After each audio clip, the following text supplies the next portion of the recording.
guys, what's up? It's Darren from Hollywood Classic Cars, and today we're looking at the 1988 BMW 325i convertible. Just going to show you around, get you comfortable with the features, and get you going on the road. So first I'll show you where the gas is located on the other side. We walk around right here. Just flip this open and twist off the cap.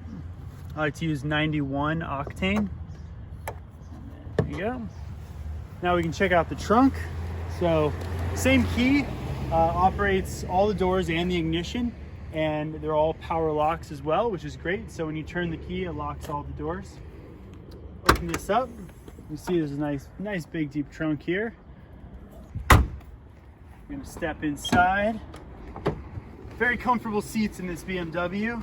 Quite a bit of adjustment, and it's actually all manual. So this lever in the front will control the tilt of the seat. This lever in the middle will change the height of the seat. If you push it down, it'll lower it. This lever will allow people into the back seats. And below here, there's a lever that you will pull if you want to slide forward.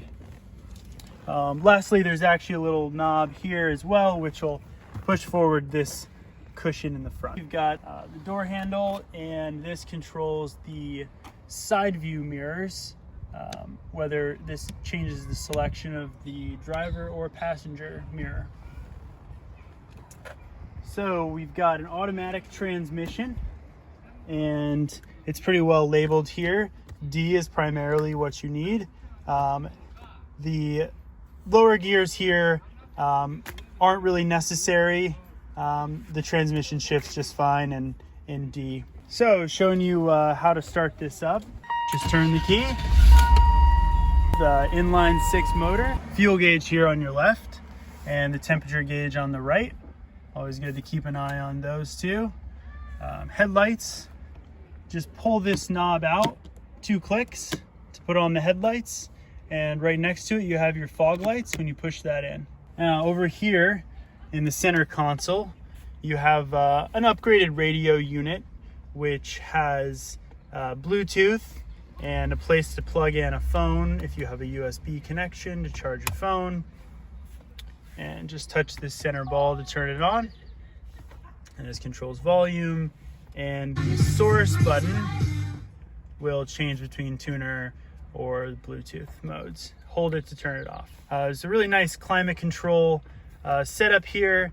This of course selects the temperature you want, and then you have the defrost, the main vents here, and the foot vents there, and this determines your blower speed.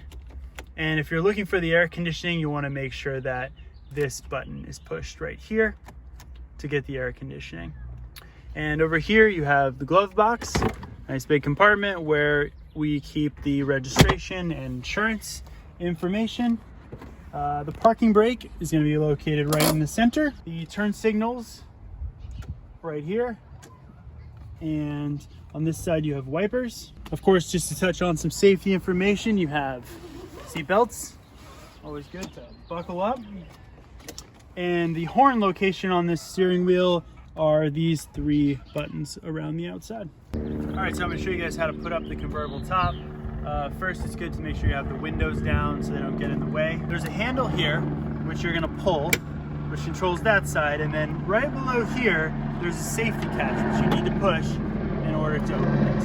And then you're just gonna manually pull out the top. So, just kind of gently raise it up. And once you get to this point, you wanna lift up the back, and at the same time, you might have to lift up the front to get it to release like that.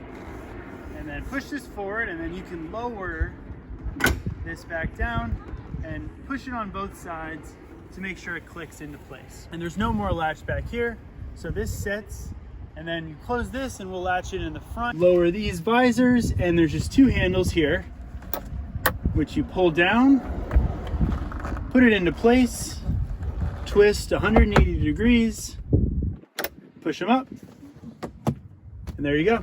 All right, so we're gonna take the convertible top down. First thing you do is put the windows down.